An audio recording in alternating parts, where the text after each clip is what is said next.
Hi guys, welcome to Winsome Cottage Garden. My name is Hannah and I'm so glad that you decided to join me today. We are in the city doing fall cleanup. It's time. Last night we actually had the hardest frost we've had. We've had some pretty light frosts with doing minimal damage, but last night it was a doozy. I actually had a wheelbarrow that I hadn't noticed was filled with water that had a skim of ice on it. So pretty cold. I live in the city where we are fortunate that a lot of the garden waste removal is included in what we get by being a resident. However, you have to bag everything with some exceptions, but in general you have to bag everything and you're limited to 6 bags at a time. And that might seem like a big amount, but for me, on a massive garden cleanup day, it's nothing. So I'm really fortunate that today my dad is here. He's brought the trailer so we can fill the trailer, try and get as much done in one fell swoop, and just go pay to dispose of it in a green waste place. So that's what we're going to be doing today. I thought I'd bring you along because sometimes there's something really satisfying about seeing something get cleaned up, and this is going to be a pretty big transformation. I'm going to give you a quick pan. My dad started 10-20 minutes ago. He's already made an impact where you see in general I do a lot of fall cleanup. I like to have a head start in the spring, so you always want to do things like cutting back peonies, cutting back hostas. Those things definitely harbor insects over the course of a winter.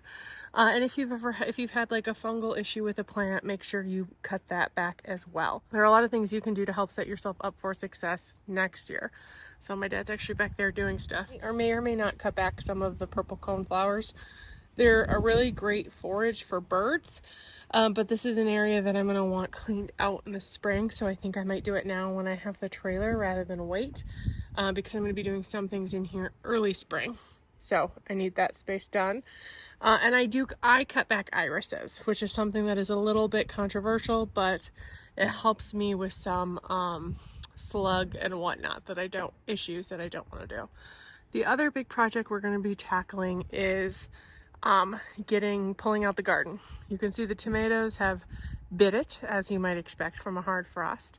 So that's going to be pulled up. This video, I'm not going to be cutting back and digging my dahlias. That's going to be a separate video. I'll also dig some anemones then. It's probably going to be the next video you see. But what we'll do today is get that started. So after those few things are dug, I can actually put the vegetable garden to bed for the winter. We'll also have some things to do on the driveway as well and in the front yard. There's actually a lot to be done in a short period of time, so hopefully we can get as much busted out as possible in the next few hours before my dad needs to head back home. I was going to add that I meant to do an October city garden tour. I did do one for the cottage, but you can see there's some beautiful color behind me with the maple on the street. Unfortunately, I really missed my opportunity before the hard frost came, and I don't know how observant it doesn't really show, but I just recently it's been raining for the last 8 days, and I've been very cognizant of the fact it's been raining because I just got a new roof that kept being bumped because of the rain. So hopefully you can enjoy some of the fall color here, and that's something that I'll definitely make sure to hit next year in our coverage. But I'm going to quickly get you guys set up and dive in to getting the space cleared.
So it's actually the next day. My camera died, so I wasn't able to document everything.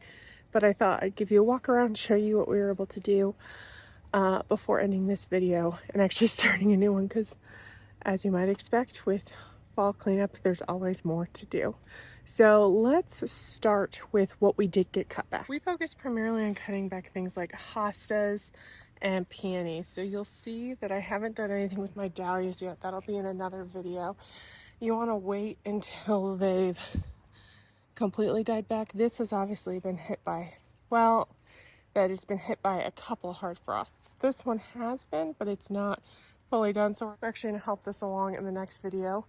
This I did want to address is a tree peony. You don't want to cut back tree peonies. So this will stay. And since we're here, look at how beautiful the ginger wine 9 barks fall color is looking. It is just glorious, which is nice. It's interesting that there are a couple of cosmos back here that are completely decimated, but then these guys are doing really well. Kind of odd, but so we cut back peonies. I did end up removing all of the daisies in this area. It's something I was going to wait and do in the spring, but we decided to just go ahead and do it now. Because this is an area that's going to change a little bit next year. I also cut back the rugosa a little harshly. In general, it's something you probably want to wait till the spring for, but it was kind of hard getting in there. And it's something that I'm not sure I want to keep. So if it dies over the winter, that's okay. You'll also see that we did cut back the Althea. It had completely flopped, and the branches were like bent in a way that wasn't going to be coming back. So we did cut that back. This is something that I love truly, but I think unfortunately it's probably going to end up moving to the cottage because it's just getting too big for this space, which is something I could have anticipated a little bit better and placed it differently, but I think it'll have a happy life at the cottage. I did not cut back the cone flowers, the echinacea, because it is something the birds like. I've decided, since I did go ahead and remove the daisies, I'm going to try and get some mulch down in here, that I'm going to leave these out for the birds this winter. Although they are prickly. More peonies being cut back. I haven't gotten around to the irises yet. That's something I will do. But you can see in there the peonies gone. I'm going to cut back these iris and crocosema in another video. You can also see, before we head up, you can see a sneak peek, we completely cleared out the garden.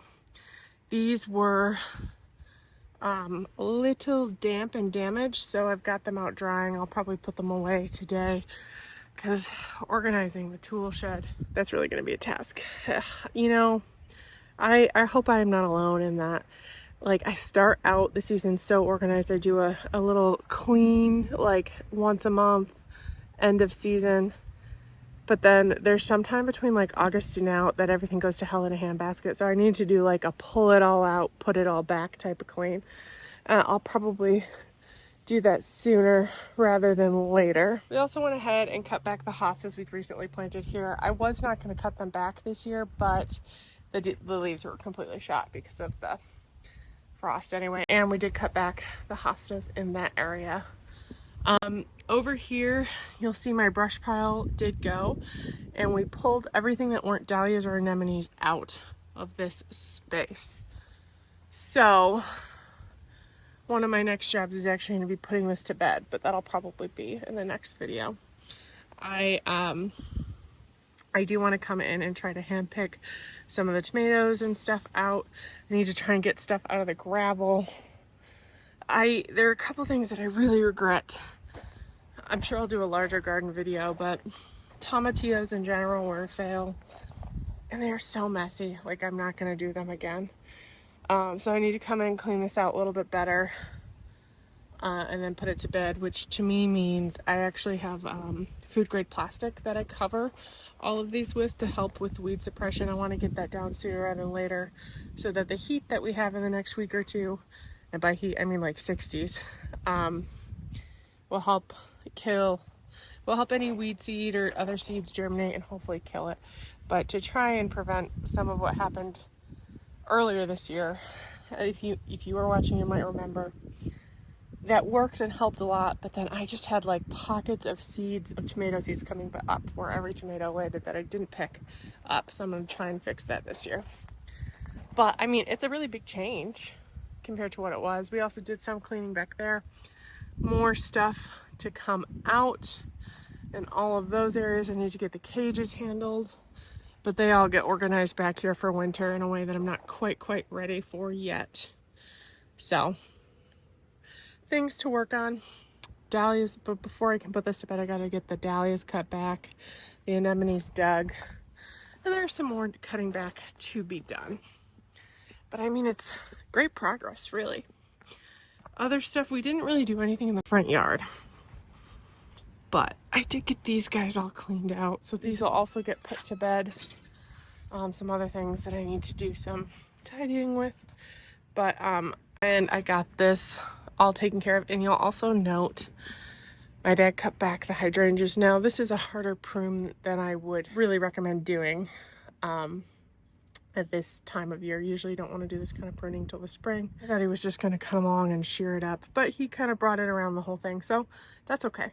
I wouldn't recommend this because it's possible these might winter damage. I'm hoping that we have enough time before freezing temperatures come in that they might seal off a little bit, and they should be okay. Not ideal, but they should be fine. They're pretty healthy plants. They love this area, and I'll still probably come back in the spring and do some more, a little tighter prune to help size control this, but it makes it a heck of a lot easier to get around here. I do have to do some cutting back in the fall anyway, just so I have a place to put all the snow. That's really what we were able to accomplish. Then my dad and I were a bit up against a bit of a wall because I needed to get the trailer with all the garden waste to the center that we take it to, and it closed at 5. So we had about 3 solid hours anyway, of cleaning that we got done. And I'm really happy with the progress we made, because otherwise I could technically bag everything, but it was a full trailer, a completely full trailer. I wish I'd taken a picture. I didn't think about it, and my camera had died, so I don't know what I would have done it with. But completely full trailer that is now out of my yard and not something I had to individually bag. I do have to pay, I think it's $20 for the trailer to be dropped off, but I honestly believe I'd pay more in buying bags, and then there's the time of me having to bag it and space out the bags because I'm limited to 6 a week. So all this fun stuff. But there are still a lot of projects to be done. I'm going to spend some time right now because it's pretty nice. It's almost 70, which is glorious for this time of year, because there's more cutting back to be done, more fall stuff to be put to bed. So you'll definitely be seeing at least one more video, probably 2, because I want to also kind of document the cutting back and the putting to bed that I do, but then also some of the organizational things that I do in my shed, because it really has gotten a mess. I need to clean out all my buckets and all that not quite so fun stuff, but still equally as important. So I hope this video was interesting. I think there's a lot of satisfaction in just seeing things be brought to right, and you'll see a couple more of these. If you enjoyed this video, please make sure to give it a thumbs up and hit subscribe so you can follow along, and I can't wait to see you in the next video. Bye-bye.